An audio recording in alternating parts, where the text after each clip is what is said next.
Hello po, magpalang gabi po sa inyo lahat. Mayroon po panibagong mensahe ng Panginoon sa atin na ipinahiwatig po niya sa akin noong December 24. Kausap niya po ako, pinakita niya po sa akin. Then, noong December 26, kinausap niya po ako muli upang sabihan ako na ipahayag ko daw po yung mga pinakita niya po sa akin. May limang pong pangitain na pinakita po sa akin. Una po ay sa malaki pong dragon na pinakawalan po sa kailaliman. Then nung nakawala na po siya, nangulo po sa mga tao habang malalim po yung gabi, yung mga tao po natakot, nagtatakbuhan po dahil sa dragon. Tapos kinakain niya po yung mga nahuhuli niya, yung iba natatapakan niya po. Then dun po sa pangalawang, ay bago po yun, kasabay po ng dragon na yun, may umulan po ng mga asteroid na nagbabagsakan po sa kalupaan. And then, sa pangalawa po, may pinakita pong tsunami sa akin na may kasama pong tornado.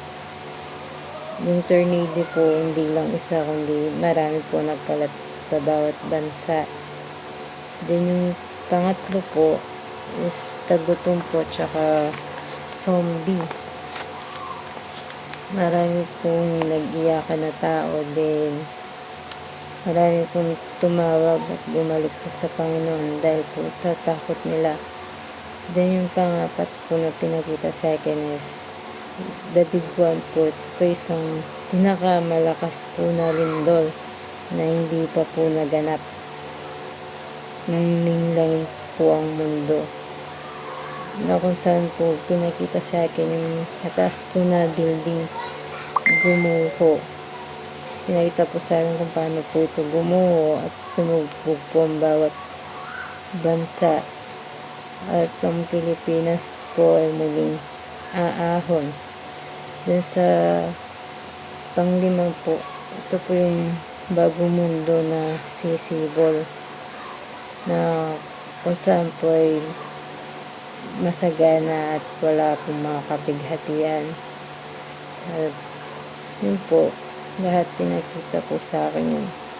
Naway tayo po ay gumising sa ating pananampalataya at magbalik po sa Panginoon habang hindi pa po huli ang lahat, habang may pagkakataon pa po. At sabi pa po ng Panginoon na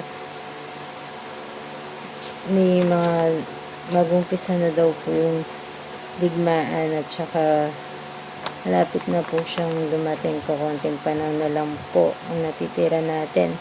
Kaya habang may panahon pa po tayo ay pagsikapin po nating mamuhay na matuwid at bumalik po tayo sa Panginoon dahil wala pong ibang daan sa kaligtasan natin kundi siya lang po.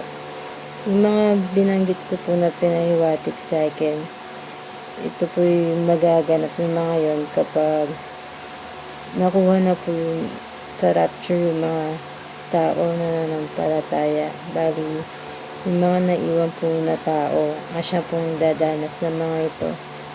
Sana po, abang di pa uli ang lahat, bumalik po tayo upang ang lahat ng to ay di po natin danasin.